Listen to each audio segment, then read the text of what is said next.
Good evening friends. நிகழ்வுகளுக்கு நான் உங்களை வரவேற்கிறேன். இன்னைக்கு வந்து constitution of India the funniest thing அப்படிங்கிறது தான் டாபிக்.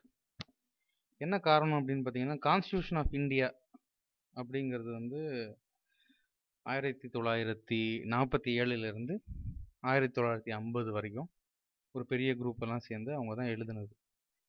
எழுதின இன்டென்ஷன் அப்படின்னு பார்த்தீங்கன்னா, உலகத்திலே இந்தியா ஒரு பெரிய நாடாகணும் அப்படிங்கிற இன்டென்ஷனில் தான் எழுதுனாங்க. அதில் வந்து கொஞ்சம் கூட சந்தேகமே கிடையாது. ஆனால் இன்னைக்கு நிலைமையில அது எவ்வளோ ஃபன்னியாக போகுது அப்படிங்கிறதுக்கு சில எக்ஸாம்பிள்ஸை சொல்லணும்னு முன்வைக்கலாம் அப்படின்னு பார்ப்போம்.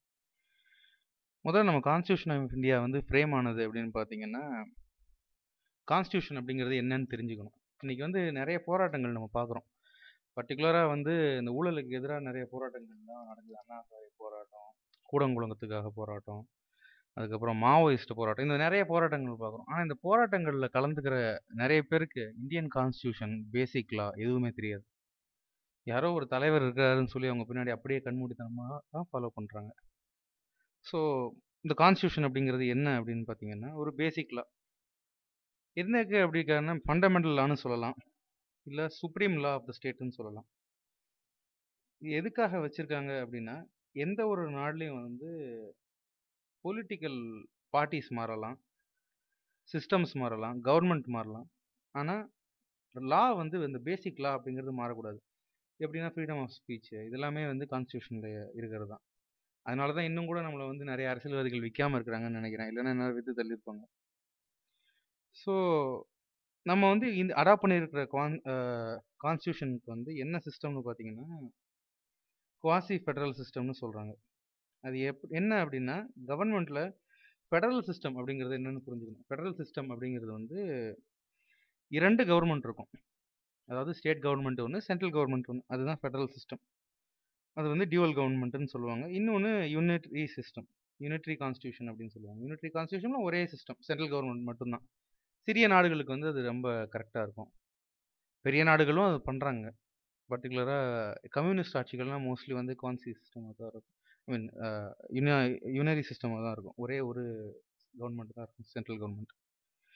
அதுக்கப்புறம் கவர்மெண்ட்டுடைய மேஜர் ஃபங்க்ஷன் அப்படின்னு பார்த்தீங்கன்னா, அந்த கான்ஸ்டியூஷனல் பாடி அப்படின்னு சொல்கிறாங்க. நம்மளுடைய இந்தியாவை பொறுத்தளவில் வந்து கான்ஸ்டியூஷன் பாடி பேசிக்காக செட்டப் பண்ணும்போது என்னென்னலாம் பார்த்தீங்கன்னா, பார்லிமெண்ட், அதாவது லெஜிஸ்லேட்டர் பாடி. பார்லிமெண்ட்டு, அதுக்கப்புறம் நம்ம லோக்கல் எம்எல்ஏ, லெஜிஸ்லேட்டிவ் அசம்பிளி எல்லாமே வந்து லெஜிஸ்லேச்சர்னு சொல்கிறாங்க. அடுத்தது எக்ஸிக்யூட்டிவ் பாடி. எக்ஸிக்யூட்டிவ் பாடி அப்படின்னா, இந்த லெஜிஸ்லேட்டருங்கிறது மக்களால் தேர்ந்தெடுக்கப்பட்ட ஒரு பாடி. எக்ஸிக்யூட்டிவ் பாடி அப்படிங்கிறது மக்களால் தேர்ந்தெடுக்கப்பட்டவங்க நம்ம இந்தியாவை பொறுத்தவரை இருக்கிறாங்க. அதே சமயத்தில் அந்த ஐஏஎஸ் ஆஃபீஸர்ஸ், ஐபிஎஸ் ஆஃபீஸர்ஸ் இவங்கெல்லாம் எக்ஸிக்யூட்டிவ் பாடி. அடுத்தது ஜுடிஷரி. ஜுடிஷியரி எதுக்காகனா, இந்த கான்ஸ்டியூஷனுடைய கார்டியன் அப்படின்னு சொல்கிறது வந்து ஜுடிஷியரி தான். அந்த கான்ஸ்டியூஷனுக்கு எதிராக ஏதாவது தப்பான ரூல் வந்து லெஜிஸ்லேச்சர் ஏற்றினா கூட, அந்த கான்ஸ்டியூஷனை படி அது தப்பு அப்படின்னு சொல்லக்கூடிய அதிகாரம் வந்து ஜுடிஷியரிக்கு மட்டும்தான் இருக்குது.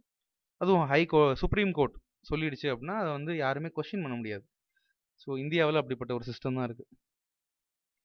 இந்த ஃபெடரல் ஸ்ட்ரக்சர் அப்படிங்கிறது வந்து எப்படி வந்தது அப்படின்னு பார்த்தீங்கன்னாக்கா, நிறைய தனித்தனி ஸ்டேட்கள் வந்து ஆண்டுகிட்டு இருக்கிறப்போ நம்ம இந்தியாவும் அப்படிதான் இருந்தது. இந்தியாவுக்கும் அமெரிக்காவுக்கும் அந்த சில ஒரே மாதிரியான நிகழ்வுகள் நடந்திருக்கு. அமெரிக்கா அப்படிங்கிறது வந்து 13 செப்பரேட் ஸ்டேட் ஆக்சுவலாக. சிகாகோ, கலிஃபோர்னியா அப்படிலாம் இன்றைக்கி நம்ம சொல்கிறது 13 செப்பரேட் ஸ்டேட்டு, 13 செப்பரேட் கண்ட்ரிஸ், தனித்தனி நாடுகள், பிரிட்டிஷால் ஆளப்பட்ட நாடுகள். நிறைய பேருக்கு அது தெரியாதுன்னு நினைக்கிறேன். பிரிட்டிஷ் வந்து எப்படி நம்ம வந்து பிரிட்டிஷ் காலனிஸில் இருந்தோமோ அதே மாதிரி அமெரிக்காவும் பிரிட்டிஷோட காலனி ஆதிக்கத்தில் தான் இருந்தது. எப்போ வரைக்கும்னு பார்த்தீங்கன்னா 1789 வரைக்கும் பிரிட்டிஷோட காலனியில் தான் இருந்தது. 1789 அவங்களுக்கு சுதந்திரம் கிடச்சிது. ஃப்ரெஞ்சு கூட சேர்ந்து பயங்கரமாக சண்டை போட்டு அவங்க வந்து சுதந்திரத்தை சண்டையினால் வயலன்ஸ்னால தான் அதை பெற்றாங்க. அதுக்கப்புறம் அவங்களுக்கு சிவில் வார் வந்தது. பெரிய லெவலில் நாட்டுக்குள்ளேயே பெரிய பிரச்சனை வந்தது. சவுத் நார்த்னு பெரிய ஹிஸ்ட்ரி. அதுக்கும் நம்ம கான்ஸ்டியூஷனுக்கு சம்மந்தம் இல்லை. அதனால் அது அப்புறமா இன்னொரு டாப்பிக்கில் பார்ப்போம். ஸோ அவங்க வந்து பண்ணது எதுக்காகனா, ஸ்டேட் கவர்மெண்ட்ஸ் வந்து அது வரைக்கும் 13 தனி நாடுகளாக இருந்த உரிமைகளை அவங்ககிட்ட வந்து பறியக்கூடாது.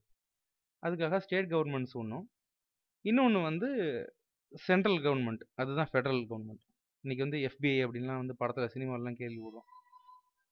அந்த அந்த ஸ்டேட் கவர்மெண்ட், சென்ட்ரல் கவர்மெண்ட் வந்து அப்படி தான் வருது. ஸோ அவங்க வந்து ரொம்ப தெளிவா பிரிச்சிருக்காங்க. அதே மாரி பார்த்தீங்கன்னா, அவங்களுக்கு எலக்ஷன்ஸ் எல்லாமே தனியா நடக்கும். அ அதாவது இந்த legislative, parliament, legislative, executive and கோர்ட்ஸ்ங்கிறது தனித்தனி விஷயங்கள். ஒண்ணுல இன்னொன்னு வந்து ரிஜிடா தலையிடவே தலையிடாது. ஆனா இந்தியாவுல அப்படி கிடையாது. இந்தியாவுல வந்து எக்ஸிக்யூட்டிவ் பாடிங்கிறது யாரெல்லாம் வருவாங்கன்னா, பிரைம் மினிஸ்டர்லாம் எக்ஸிக்யூட்டிவ் பாடி. மினிஸ்டர் கேபினெட் மினிஸ்டர்ஸ் எல்லாம் எக்ஸிக்யூட்டிவ் பாடி. அவங்கலாம் வந்து கலெக்டிவ் டிசிஷன் எடுக்கணும் அப்படிங்கிறது தான் எக்ஸிக்யூட்டிவ் அண்ட் லெஜிஸ்லேச்சர் சேர்ந்து கலெக்டிவ் டிசிஷன் எடுக்குறாங்க. ஸோ அதனால தான் இன்னைக்கு வந்து நம்ம ராஜா அப்படிங்கிறவர அரெஸ்ட் பண்ணும்போது அவர் வந்து பிரைம் மினிஸ்டர் கை கட்டுறாரு. பிரைம் மினிஸ்டர் வந்து இல்ல இல்ல எனக்கு தெரியாதுங்கிறாரு. அப்புறம் குரூப் ஆஃப் மினிஸ்டர்ஸ் சிதம்பரத்தெல்லாம் இழுக்கிறதுக்கு காரணம் அதான். ஏன்னா அது வந்து ஒரு கலெக்டிவ் டிசிஷன். 2G ஸ்பெக்ட்ரம் அப்படிங்கிறது விற்கப்பட்டது வந்து ராஜாவோட தனி டிசிஷன் கிடையாது. அது ஒரு கலெக்டிவ் டிசிஷன். அதுதான் வந்து சொல்றாங்க. ஸோ கான்ஸ்டிடியூஷன் நம்ம இதுல என்ன ஒரு கேலி கூத்து அதுதான் இன்னைக்கு டாபிக் ஆக்சுவலா. அந்த கேலி கூத்து என்ன அப்படின்னு பார்த்தீங்கன்னா, ரொம்ப ஒரு ஃபன்னியான இவ்வளோ நாள் எனக்கே தெரியாத இப்போ தெரியும். ஆனா வந்து இவ்வளோ டீட்டெயிலா தெரியாது. உள்ள பார்த்ததுல என்ன ஒரு விஷயம் அப்படின்னு பார்த்தீங்கன்னா, ஆர்டிகிள் 39 பிஎன்சி இந்தியன் கான்ஸ்டிடியூஷன் படி என்ன சொல்லுதுன்னா, சோஷியலிசத்தை நோக்கி நம்ம போயிட்டு இருக்கோம். சோஷியலிசம் அப்படிங்கிறது நம்ம கம்யூனிசம்னு தப்பா நினைச்சிருக்கோம். சோஷியலிசம்ங்கிறது வந்து வேற. கம்யூனிசம் வந்து அதை ரீச் பண்றதுக்கான ஒரு வழி. சோஷியலிசம் அப்படிங்கிறது இருக்கிற வெல்த் எல்லாம் எடுத்து எல்லாருக்கும் ஈக்குவலா டிஸ்ட்ரிபியூட் பண்றது தான் சோஷியலிசம். அதை வந்து அட்டைன் பண்றதுக்கு கம்யூனிசம் ஒரு வழி. இன்னொரு வழி நம்ம வந்து டெமோக்ராட்டிக் சோஷியலிசம்னு சொல்றோம். நம்மது ஒரு வழி. அது வந்து ரெவல்யூஷனரி சிஸ்டம். கம்யூனிசம் அப்படிங்கிறது ரெவல்யூஷனரி சிஸ்டம். இமீடியட்டா எல்லாத்தையும் மாத்திடுவாங்க. இது நம்ம போறது வந்துட்டு எவல்யூஷனரி சிஸ்டம். கொஞ்சம் ஸ்லோவா போகும்.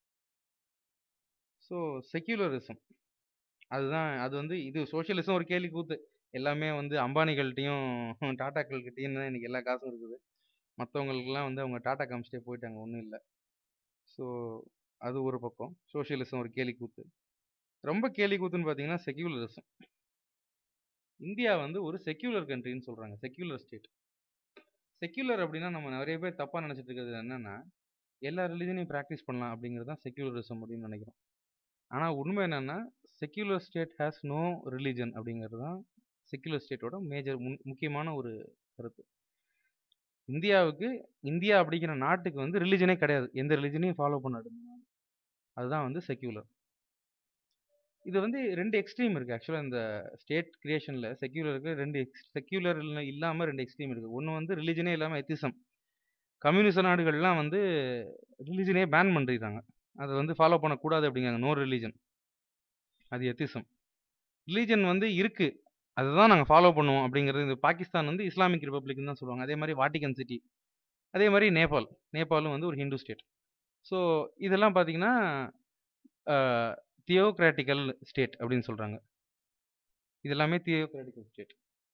நம்ம வந்து இந்தியா வந்து 2ம் கட்டம் ஒரு ஸ்டேட். அதாவது செக்யூலர் ஸ்டேட் அப்படிங்கிறோம். செக்யூலர் ஸ்டேட்னா ஸ்டேட்டுக்கு ரிலிஜன் கிடையாது. மக்கள் வந்து என்ன வேணாலும் பிராக்டிஸ் பண்ணிக்கலாம். ஆனா ஸ்டேட்டுக்கு ரிலிஜன் கிடையாது. அதாவது அரசாங்கம் வந்து எந்த ரிலிஜனையும் சாராம இருக்கணும் அப்படிங்கிறது தான் வந்து ஒரு வியூ இதுல. இதுல வந்து ஒண்ணு லெஃப்ட்லயும் இருக்கக்கூடாது, ரைட்லயும் இருக்காத சென்ட்ரல்ல இருக்கணும் அப்படிங்கிறாங்க. அதாவது லெஃப்ட் பார்ட்டிஸ் அண்ட் ரைட் பார்ட்டிஸ்ங்கிறாங்களே அது என்னன்னு இப்பதான் எனக்கு தெரிஞ்சது. அந்த தியோகிராட்டிக்கல் ஐடியாலஜி இருக்கிறவங்க எல்லாம் ரைட். தியோகிராட்டிக் இல்லாம எத்திசம் ஐடியாஸ் இருக்கிறவங்க எல்லாம் லெஃப்ட். நம்ம வந்து சென்டர். இந்தியா அப்படிங்கிறது ஒரு சென்டர் அப்படின்னு சொல்றோம். இதுல வந்து என்ன ஒரு பெரிய கேலி கூத்து அப்படின்னு பாத்தீங்கன்னா, நம்ம ஜெயலலிதா பண்ணதும் சரி, அதுக்கு முன்னாடி இருந்த ஆட்சியாளர்கள் பண்ணதும் சரி. ஜெயலலிதாவுக்கு முன்னாடி இருந்த ஆட்சியாளர் என்னன்னா, ஹஜ் பயணத்துக்கு இங்க இருந்து கிளம்பி போறாங்கன்னா, அவங்களுக்கு வந்து கவர்மெண்ட் சப்சிடி தருது. அது ஒரு பயங்கரமான கேலி கூத்து. செக்யூலர் ஸ்டேட்ல அப்படி ஒண்ணு பண்ணவே முடியாது. அதுக்கான கான்ஸ்டிடியூஷன் படி அது தப்பு. சட்டப்படி தப்பு. அந்த மாரி ஒரு அனௌன்ஸ்மென்ட் பண்றது. ஆனா அத அனௌன்ஸ்மென்ட் பண்ணி பல பேர் அத வந்து அனுபவிச்சுட்டு இருக்காங்க. இன்னொரு பக்கம் இப்ப ஜெயலலிதா வந்து மவுண்ட் கைலாஷ்க்கு போறவங்க எல்லாருக்கும் வந்து சப்சிடைஸ் பண்றாங்க. ஸோ மக்களுடைய வரி பணத்துல கான்ஸ்டிடியூஷன் ஆஃப் இந்தியா 1950ல அம்பேத்கர் இதை இயற்றும்போது, அம்பேத்கர் கூட நெறைய பேர் இயற்றுனாங்க. ஆனா அம்பேத்கர மட்டும் தான் நம்ம வச்சுக்கிறோம். ஏன்னா அவர் ஒரு தலைவர். அவர் வந்து ஒரு நல்ல தலைவரா இருந்தாலும், அவரு இன்னைக்கு இருந்தாருன்னா தல தலையா அடிச்சுக்குவாருன்னு நெனைக்கிறேன். ஏன்டா வந்து நம்ம நம்ம சிலைய வச்சு இவ்வளோ பாடுபடுத்துறாங்கன்னு தல தலையா அடிச்சுக்குவாரு. 2வது அவர் எழுதின சட்டங்கள்ல வந்து செக்யூலர் ஸ்டேட்ங்கிறது ரொம்ப கிளியரா மதத்திற்காக எந்த ஒரு பைசா கவர்மெண்ட் செலவு பண்ணக்கூடாது அப்படிங்கிறது தான் வந்து அதோட ஐடியாலஜி. ஆனா இன்னைக்கு கோயில் கும்பாபிஷேகங்கள்லாம் கூட பரவால்ல. அதாவது அதுல இருக்கிற கோயில்ல வர ரெவென்யூ வச்சு பண்றாங்க, ஏதோ சொல்றாங்க. ஆனா ஹஜ் புனித யாத்திரைக்கு வந்து கவர்மெண்ட் ஸ்பான்சர் பண்றதும், கைலாஷ் புனித யாத்திரைக்கு ஸ்பான்சர் பண்றதும், செக்யூலர் ஸ்டேட்ன்னு நம்ம சொல்லிக்கிறத வந்து நிப்பாட்டிக்கிட்டா நல்லது. கான்ஸ்டிடியூஷன் படி நம்ம செக்யூலர் ஸ்டேட். அது வந்து ஒரு பயங்கரமான கேலி கூத்து. அடுத்தது ஃபண்டமெண்டல் ரைட்ஸ். ஃபண்டமெண்டல் ரைட்ஸில் ஃப்ரீடம் ஆஃப் ஸ்பீச் அப்படின்னு சொல்கிறோம்.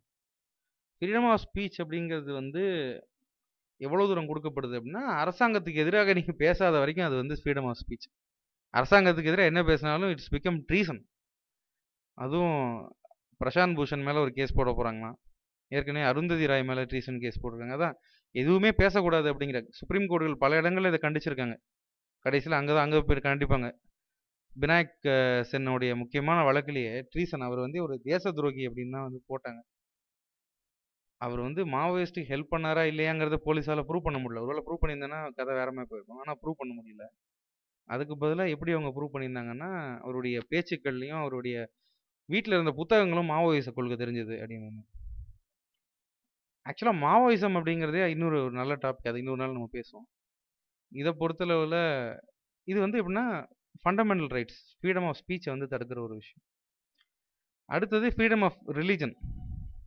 ஃப்ரீடம் ஆஃப் ரிலீஜனில் ஒரு பில்லு ஒன்று இந்த காங்கிரஸ் கவர்மெண்ட் வந்து போஸ்ட் பண்ணுறாங்க. என்ன பில்லுன்னு பார்த்தீங்கன்னா, மைனாரிட்டி ப்ரொடெக்ஷன் பில் அப்படின்னு சொல்லிட்டு. அதாவது ஒரு கிரைசிஸ், ஒரு கலவரம் நடக்குது அப்படின்னா, இன்னைக்கு வந்து ஒரு ஹிந்து முஸ்லீம் கலவரம் நடக்குது அப்படின்னா, அதில் வந்து ஒரு ஹிந்து வந்து முஸ்லீம் அடிக்கிறான் அப்படின்னா அவன் மேலே ஒரு கேஸ் போடுறாங்க. முஸ்லீம் வந்து ஹிந்து அடிக்கிறான்னா அவன் மேலே ஒரு கேஸ் போடுறாங்க. இப்படி தான் கேஸ் போயிட்டுருக்கு. ஆனால் இந்த மைனாரிட்டி ஆக்டில் வந்து என்ன ஒரு விசேஷமான விஷயம்னா, ஹிந்து வந்து முஸ்லீமை வெட்டினா அவனை 302 சிஆர்பிசியில், அதாவது கொலை முயற்சியில் உள்ளே போடுவாங்க. ஓகே. ஆனால் முஸ்லீம் வந்து ஒரு ஹிந்துவை வெட்டினா அவனையும் அதே வழக்கில் தான் போடுறாங்க. இப்போ வந்து இன்னைக்கு கரண்ட் சுச்சுவேஷன் இதுதான். ஆனால் இந்த மைனாரிட்டி பில்லு பாஸ் ஆச்சு அப்படின்னா, மைனாரிட்டி ப்ரிவென்ஷன் பில்லு பாஸ் ஆச்சு அப்படின்னா, ஒரு முஸ்லீம் வந்து ஒரு ஹிந்துவை வெட்டினா 302ல் அவனை போடுவாங்க. பட் ஹிந்து வந்து ஒரு முஸ்லீமை வெட்டினா அவனை 302லையும் போடுவாங்க. ப்ளஸ் இந்த ப்ரிவென்ஷன் ஆக்டில் வந்து எக்ஸ்ட்ரா 15 வருஷம் வரைக்கும் கன்விக்ஷன் பண்ணுறதுக்கு ஒரு சட்டம் இருக்குது. அதுலேயும் போடுவாங்க. அதாவது ஒரே குற்றத்துக்கு 2 தண்டனை. அதாவது ஒரு மைனாரிட்டி அப்படிங்கிறதுங்க அடிக்கக்கூடாது அப்படிங்கிறது. ஸோ இது என்ன ஆகும்னு பார்த்தீங்கன்னா, ரிவர்ஸ் ரியாக்ஷனில் அவங்க எல்லாம் சேர்ந்து இவங்களை அடிக்க ஆரம்பிச்சிருவாங்க. மைனாரிட்டிஸ் எல்லாரும் சேர்ந்து மெஜாரிட்டிஸ் அடிக்க ஆரம்பிப்பாங்க. இந்த முஸ்லீம்கள்லாம் சேர்ந்து இந்துக்கள் அடிக்க ஆரம்பிப்பாங்க. முஸ்லீம் இந்து அப்படிங்கிறத விட நம்ம ஊர் எடுத்துக்கோங்க. ஓகே, நம்ம ஊரில் இல்லாத ஜாதி சண்டையா, தேவர், நாடார், எஸ்சி எல்லாருக்கும் ஜாதி சண்டை இருக்குது. இதில் வந்து அந்த மைனாரிட்டி ஆக்ட் வந்து பயங்கர மோசமாக வரும். இந்த மைனாரிட்டி ஆக்ட்னால வந்து ஜெயலலிதாவில் இந்த ஆக்டை கண்டிச்சிருக்காங்க. பட் ஜெயலலிதா கண்டிச்சதுனால நமக்கு ஒரு இது இல்லை. பட் ஜென்ரலாகவே பார்த்தீங்கன்னாக்கா இது வந்து ஸ்டேட் கவர்மெண்ட், இந்த கான்ஸ்டியூஷன் அப்படிங்கிறதுல ஸ்டேட் அண்ட் சென்ட்ரலுக்கு ஒரு பவர் ஒதுக்கப்பட்டிருக்கு. இந்த பவரை வந்து கம்ப்ளீட்டாக பிடுங்குற மாதிரியான ஒரு பில் இது. இந்த பில்லெல்லாம் வந்து ரொம்ப சீக்கிரமாக பாஸ் பண்ண ட்ரை பண்ணுறாங்க. ஸோ இது வந்து ஒரு கேலி கூத்தான விஷயம். இந்த மாதிரி நிறைய விஷயங்கள் நம்ம கான்ஸ்டியூஷனில் இது தப்பு அப்படின்னு கொடுத்துருக்கிற விஷயங்களை அரசாங்கம் சட்டமாக ஏற்றுது, லெஜிஸ்லேச்சரில் சட்டமாக ஏற்றுறாங்க. ஸோ அவ்வளோ ஒரு ஃபன்னியான திங் தான் நடந்திருக்கு. அநேகமாக உலகத்திலே இந்த மாதிரி ஒரு புக்கில் இருக்கிறதும் நடைமுறைக்கு இதில் அதுவும் அதான் வித்தியாசமாக இருக்கும்னு நினைக்கிறேன். அம்பேத்கர் வந்து புக்கில் ரொம்ப அழகாக எழுதி வச்சுட்டு போயிருக்கார். ஆனால் வந்து நடைமுறையில் அதை வந்து துளி கூட பின்பற்றுறது கிடையாது. ஸோ இன்றைய பதிவு இது மட்டும்தான். ஸோ இதுக்கு மேலே வந்து இந்த கான்ஸ்டியூஷனை பற்றியும் அப்புறம் மாவோயிசம் பற்றி மற்ற கொள்கைகள் மற்ற இதெல்லாம் பற்றி இன்னொரு நாள் நம்ம பேசுவோம். ஓகே ஓகே கைஸ், உங்களோட கமெண்ட்ஸை மறக்காமல் உங்கள் கமெண்ட்ஸ் அண்ட் ஃபீட்பேக்ஸை என்னுடைய கமெண்ட்டில் எழுதுங்க. நல்லா இருந்தாலும் எழுதுங்க, நல்லா இல்லை அப்படின்னாலும் எழுதுங்க. உங்களுடைய கருத்துக்களும் எழுதுங்க. ஸோ தட் ஒருவேளை நான் ஏதாவது தப்பாக சொல்லியிருந்தால் அதை கூட என்னால் திருத்திக்க முடியும். நன்றி, வணக்கம்.